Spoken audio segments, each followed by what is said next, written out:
베랄교회 성도 여러분, 지난 한 주간도 평안하셨지요? 오늘이 무슨 날인가 아시죠? 6월 25일 한국 전쟁이 있었던 날입니다. 벌써 74년이 되었는데요. 사실 우리 여기 있는 자리에 계신 분들은 전쟁을 경험하지는 않았지만은 최근에 이제 우크라이나 전쟁 같은 것을 보면서 전쟁이 얼마나 참혹한 것인지를 또한 우리가 알고 깨닫곤 하게 됩니다. 우리가 직접 전쟁을 경험하지는 않았지만은 일단 평화를 위해서, 나라를 위해서 다시금 생각하는 귀한 하루를 보냈으면 좋겠습니다. 오늘도 요한 1서 말씀을 살펴보고자 하는데요. 오늘의 말씀은 요한 1서 말씀의 맨 마지막 권면의 말씀이기도 합니다. 그러니까 지난주에 이어서 예수 그리스도에 대한 믿음의 종결 부분이라고 할 수가 있을 것 같습니다. 오늘의 말씀을 간단하게 살펴보게 되면은 16절부터 17절까지는 범죄한 이웃 형제들을 위해서 기도하라 라고 말씀을 해주고 있죠. 물론 내가 범죄를 해서도 안 되겠지만 범죄를 저지르고 있는 이웃 형제를 위해서 같이 기도하라 라는 그러한 권면의 말씀을 해주고 있죠. 그리고 이제 두 번째는 18절부터 이제 20절까지를 보게 되면은 그 예수 그리스도의 사역과 존재에 관해서 우리 성도가 가지는 그 확신에 대해서 말씀을 해주고 계십니다. 우리 하나님의 자녀 성도들은요, 우리들 마음속에 내주해 주시는 그 성령님으로 말미암아서 우리 사탄 마귀로부터 우리를 보호해주고 또한 사망에 이르게 하는 죄를 저지르지 않게 해준다라고 오늘 말씀해주고 있습니다.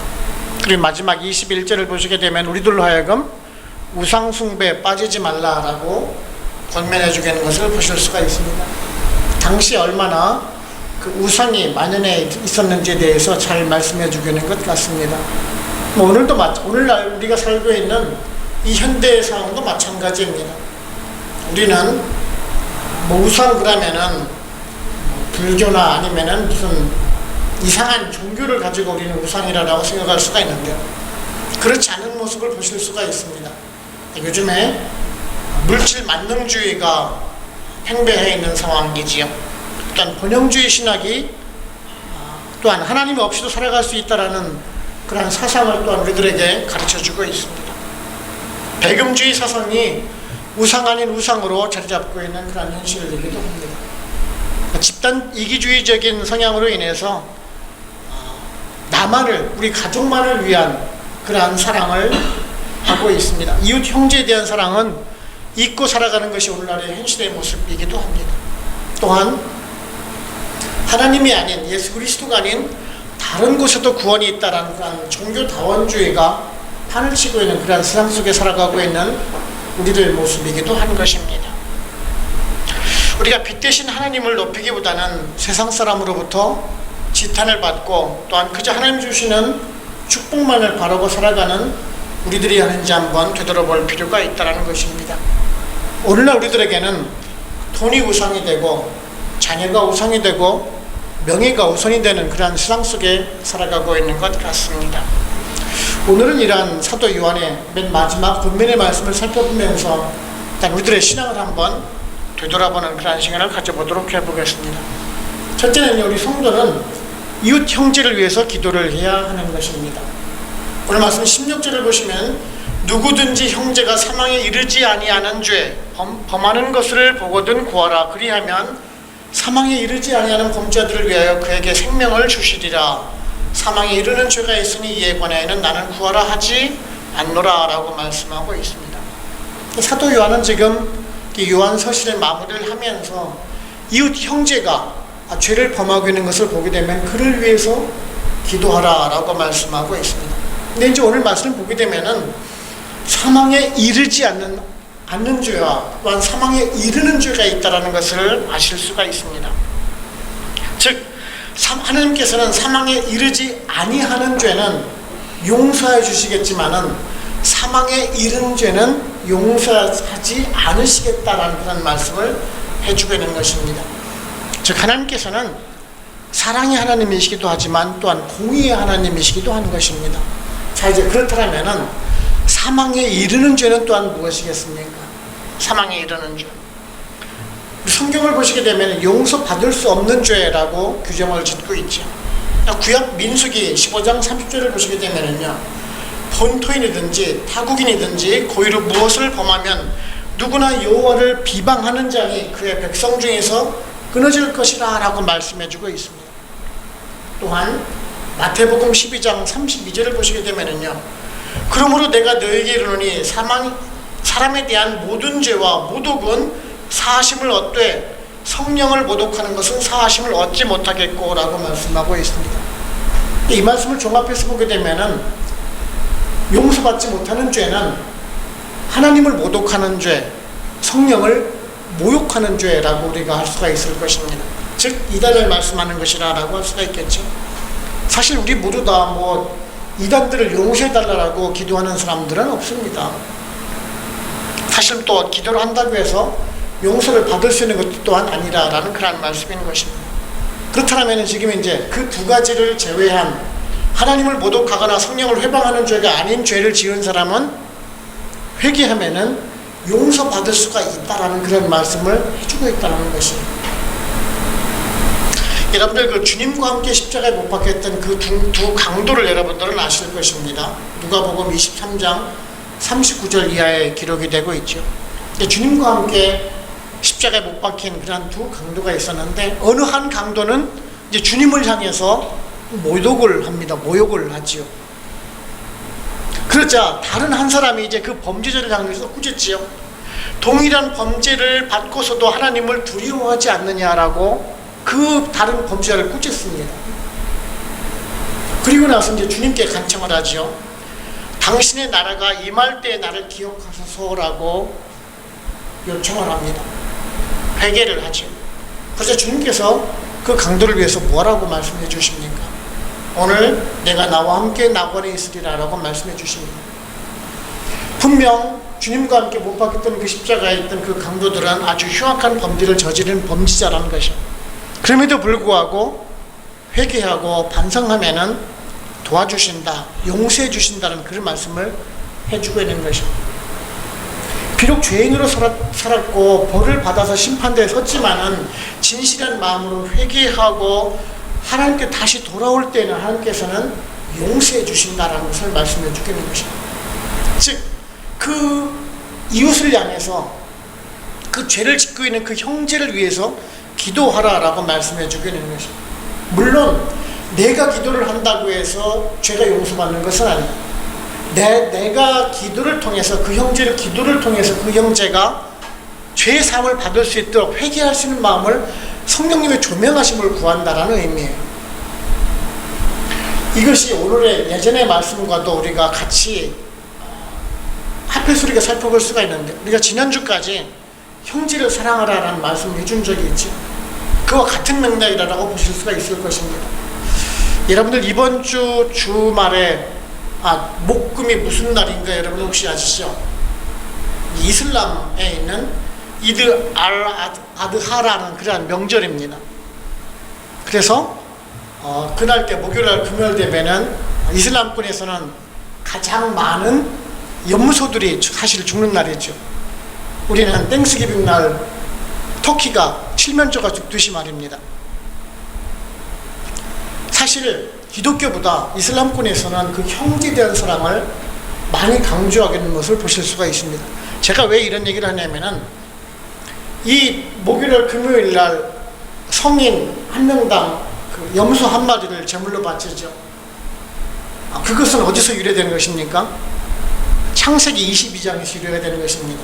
아브라함이 그 독생자 이삭을 하나님께 바치기 제물로 드리기 위해서 했습니다만, 하나님께서는 그 아브라함 믿음을 보시고 대신 양을 바치라라고 하죠. 대신 이제 양 대신 요즘에 이제 그 염소를 이제 드리게 되는, 그 하나님께 그 헌신의 의미로 드리는 제사입니다.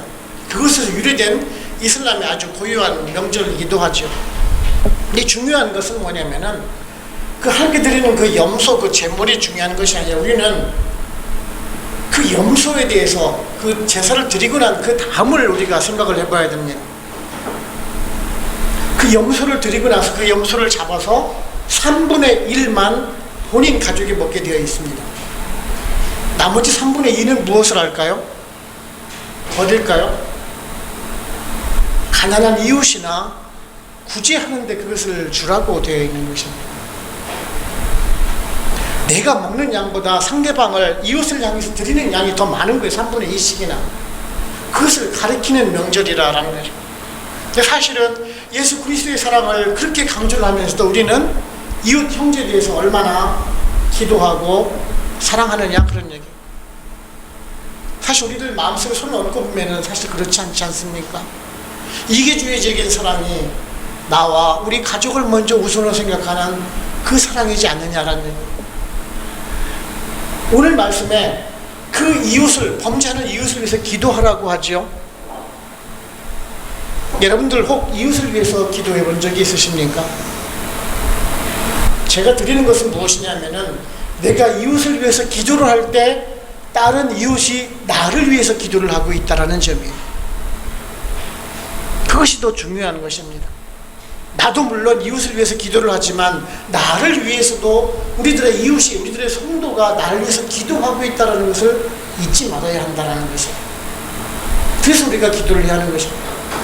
우리 모두 다 연약한 사람들이에요. 죄에서 벗어날 수 없는 사람들입니다. 하지만 우리들의 기도를 통해서 이웃이 조금이나마 회개하고 반성할 수 있는 기회가 주어진다면 이 또한 하나님께 영광을 돌리는 길이겠습니까?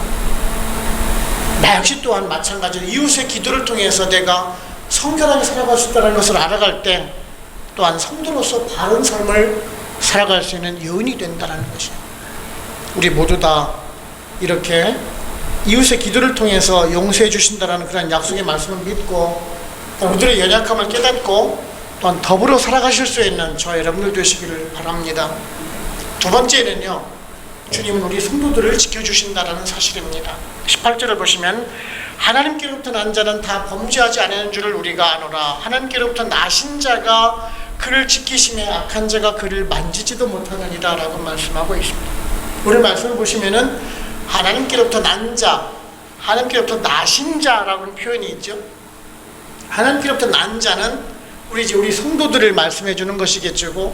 또한 하나님께로부터 나신 자는 예수 그리스도를 말씀해 주는 것이겠죠. 또 오늘 보시게 되면 난 자, 나았다라는 그런 표현을 쓰고 있는데, 이 나았다라는 표현은 우리가 새롭게 변했다라는 그런 의미를 해주고 있는 것이죠. 새롭게 변화된 삶을 살아가고 있는 것을 말씀해 준다는 것이죠.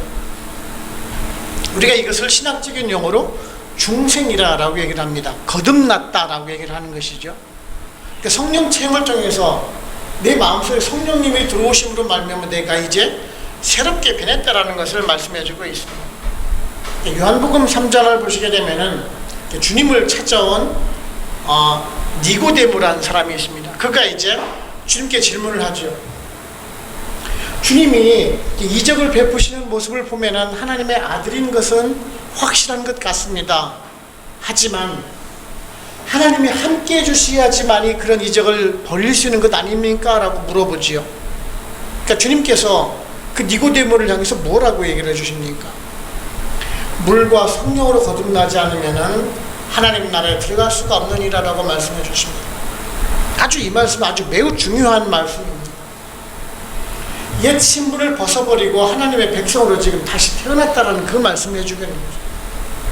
성령 하나님을 통해서 우리들 마음속에 나를 위해서 돌아가신 그 예수 그리스도가 오셨고 나의 삶을 체유를 하시고 나를 위해서 죽으시고 나를 위해서 다시 부활하셨다는 것을 알므로 인해서 내가 다시 그것을 새롭게 거듭난 삶을 살아간다는 하나님 나라의 백성으로 거듭 태어났다는 것을 말씀해 주고 있는 것입니다.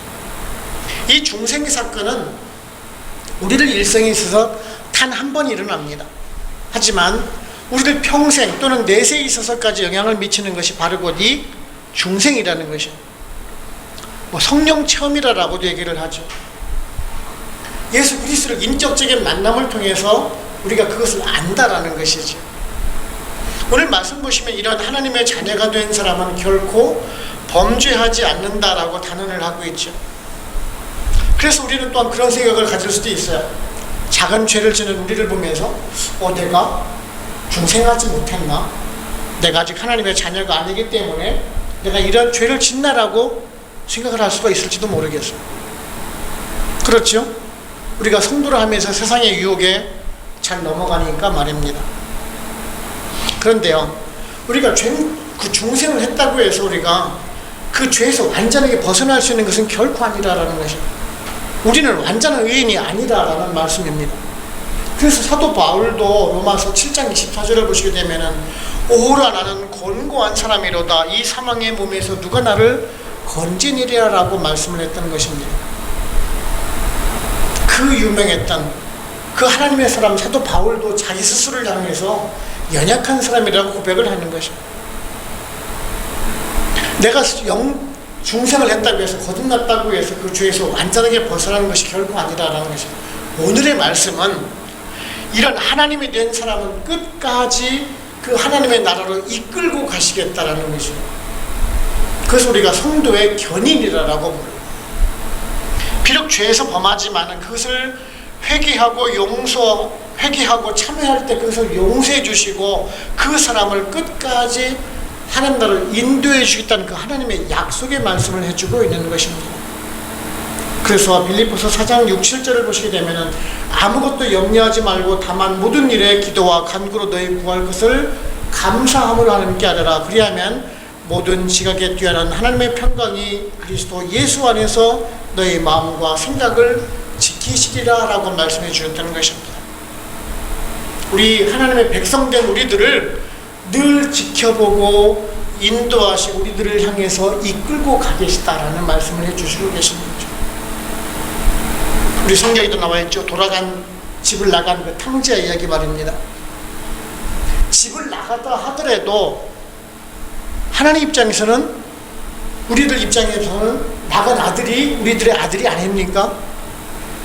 집을 나갔다 하더라도 우리의 아들은 맞습니다. 범죄를 했다 하더라도 잘못을 했다 하더라도 아들은 아들이라는 말씀이죠. 언젠가는 회개하고 돌아올 것을 믿고 기다리기 때문에 기도하면서 그 아들을 기다리는 마음이 있는 것이죠. 저 여러분은 이러한 주님의 마음을 하시고 언제나 기다리시고 또 우리들의 죄를 용서해 주시고 또 우리들로 하여금 영원토록 구원해 주시겠다라고 약속해 주시는 그 주님을 감사한 마음을 가지고 늘 성결하게 살아가실 수 있는 우리 모두가 되기를 원합니다.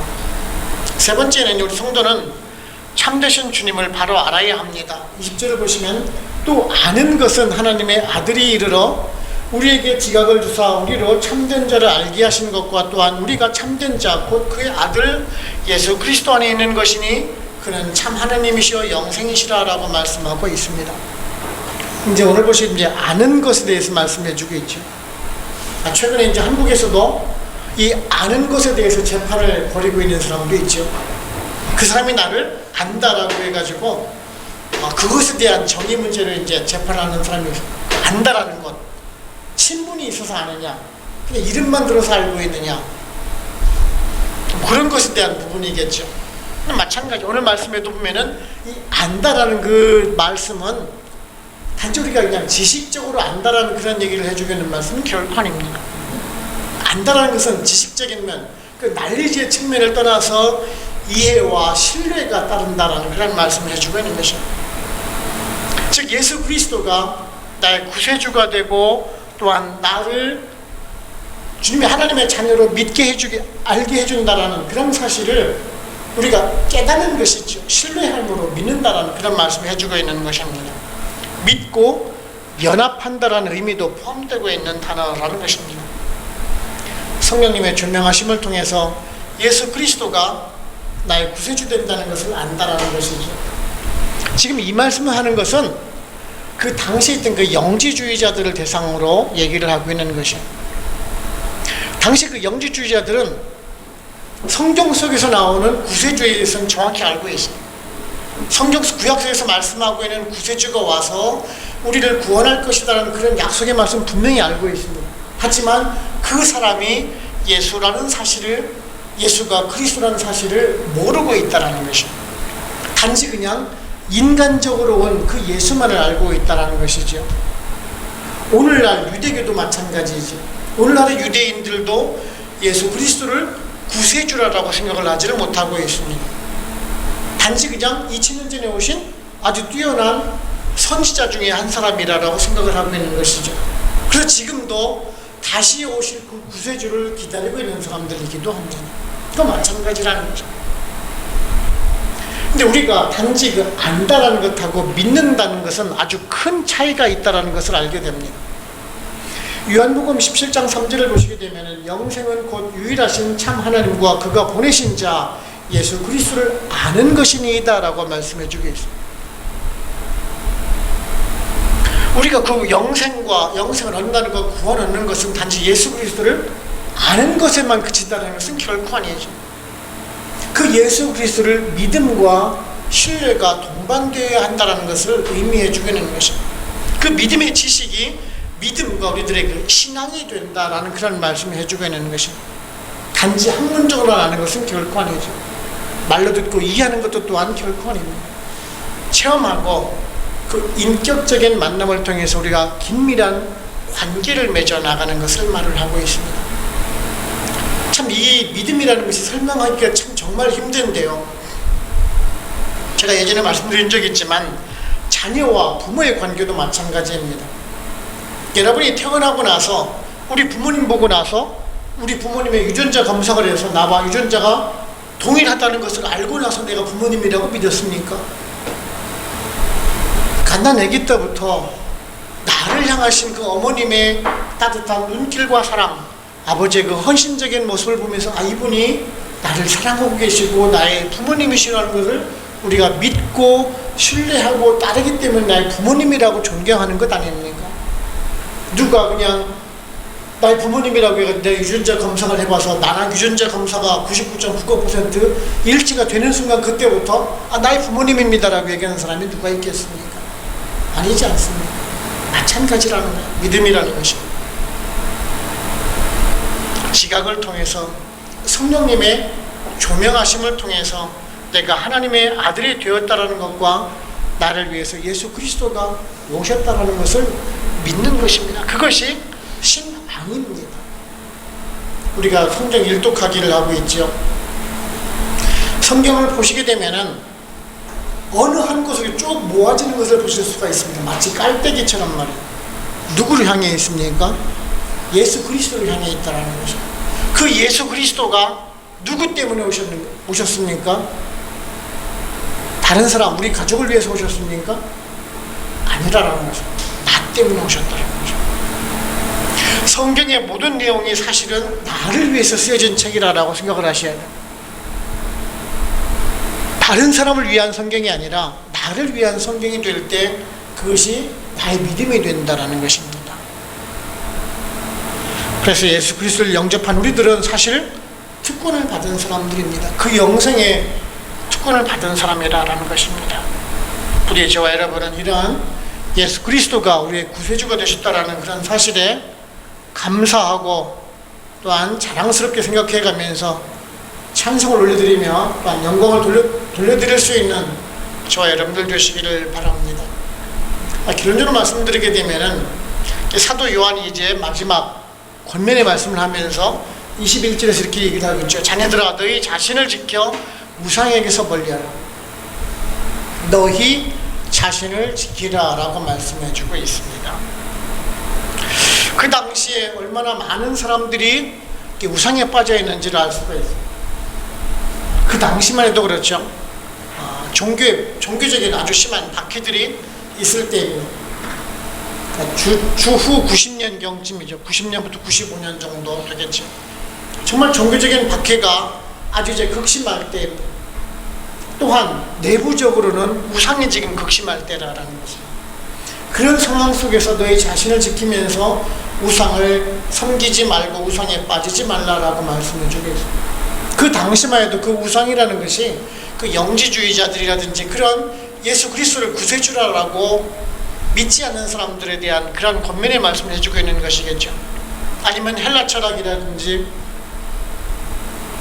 오늘날 한번 생각해 보시겠습니다. 우리들은 우상 그러면은 뭐 머리에 뿌리 달리거나 아니면 뭐 점을 치러 가거나 무당이나 뭐 선앙당 뭐 그런 것을 연상하기가 쉽다라는 것이죠. 뭐 불교나 힌두교라든지 이슬람 같은 것들을 생각하면서 우리는 우상이라고 생각을 하기가 쉬워요. 그런데요, 우리들의 신앙은 별로 잘 건드리지 않는 것 같은데 사실은 그 속에서 우리들의 작은 우상이 있다는 것을 또한 보게 됩니다. 우리가 쉽게 보는 이 십자가 있죠. 십자가 그 자체만으로는 우상은 아닙니다.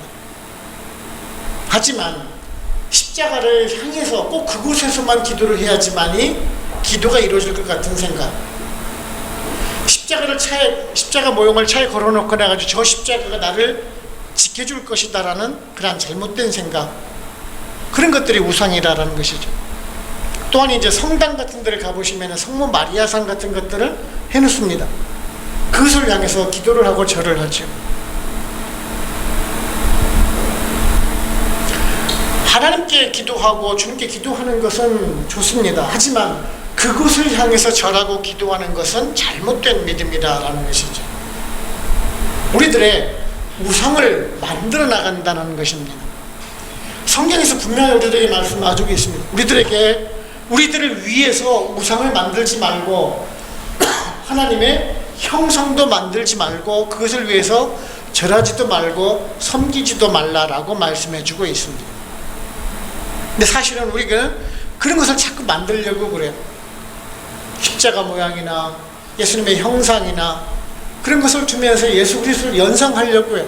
물론 연상하고 기도하는 것은 도움이 되는 것은 좋습니다. 하지만 그것만을 하지를 말라라는 것이에요.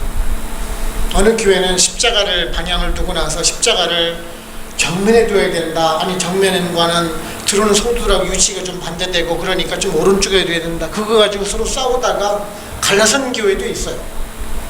십자가 놓는 위치 때문에 교회가 정말 둘로 딱 갈라진 교회도 있어요. 그들은 십자가가 무슨 의미가 있겠어요? 그들에게 그냥 우상일 뿐이라는 얘기예요. 오늘날 우리는 그러한 십자가라든지 그러한 성모 마리아상 그런 것을 떠나서요, 하나님보다 더 사랑하는 것이 무엇인지를 한번 생각을 해봐야 합니다. 혹 여러분들 한번 생각해 보신 적 있으십니까? 내가 혹 하나님보다 무엇을 더 사랑하고 있는지 말입니다. 돈인 분들도 있어요. 돈이, 경제적인 것이 하나님보다 더 우선인 사람들이 있어요. 자녀가 우상이 된 사람이 있어요. 남편이 우상이 된 사람이 있고 아내가 우상이 된 사람이 있어요. 명예가 우상이 된 사람이 있고 회사가 우상이 된 사람이 있다는 것이에요. 그것을 위해서 하나님보다 뒷전이에요. 내가 예배드리고 하나님을 찬양하는 것보다 일단 아들 먼저 챙겨야 되고 남편 챙겨야 되고 회사를 우선해야 되는 사람들도 있어요. 그것이 우상이라는 것입니다. 여러분의 마음속에 하나님보다 우상이 먼저 좋아하고 사랑할 수 있는 것은 반드시 그것은 우상이라는 것입니다. 사실은요, 그것은 우리들의 욕망에서 비롯이 되는 것입니다. 그 하나님의 자리에 하나님을 비우고 내가 좋아하는 것을 채웠다라는 것이에요. 자기 합리화예요. 사실은 우상은 하나님을 좋아한다라고는 하지만, 하나님을 경외한다라고 하지만 사실은 그 우상을 섬기면서 그것을 더 좋아하는 것이 우리들의 우상이라는 것입니다. 우리들의 욕망을 채우려는 그 기본적인 욕심이 우상의 출발점이라는 말씀인 것입니다. 하나님은요, 우리가 만들어내거나 우리가 조정할 수 있는 분이 결코 아닌 것입니다. 늘 우리들은 우리 자신을 살펴가면서 내가 무엇이 더 사랑하는지를 한번 깨달아야 합니다. 세상적인 것보다 나를 위해서 돌아가신 그 예수 그리스도를 더 사랑하고 섬길 수 있어야 되는 것입니다. 그를 위해서 경배할 수 있는 사람이 바로 곧 성도의 모습이라는 것입니다. 그럴 때 성령의 근원 되시는 주님께 자신을 드리고 또한 헌신의 삶을 살아가면서 유혹의 삶을 뿌리치고 또한 성결하게 살아가는 성도의 모습으로 살아가게 될 것입니다. 저 여러분들, 오늘 마지막 권면을 하고 있는 사도 요한의 권면을 우리가 살펴보면서 우리들의 믿음을 또한 점검해보고 다시금 예수 그리스도와 연합을 해서 바른 하나님의 자녀, 성도로 살아가실 수 있는 저희가 되시기를 주님의 이름으로 축원합니다. 기도하시겠습니다.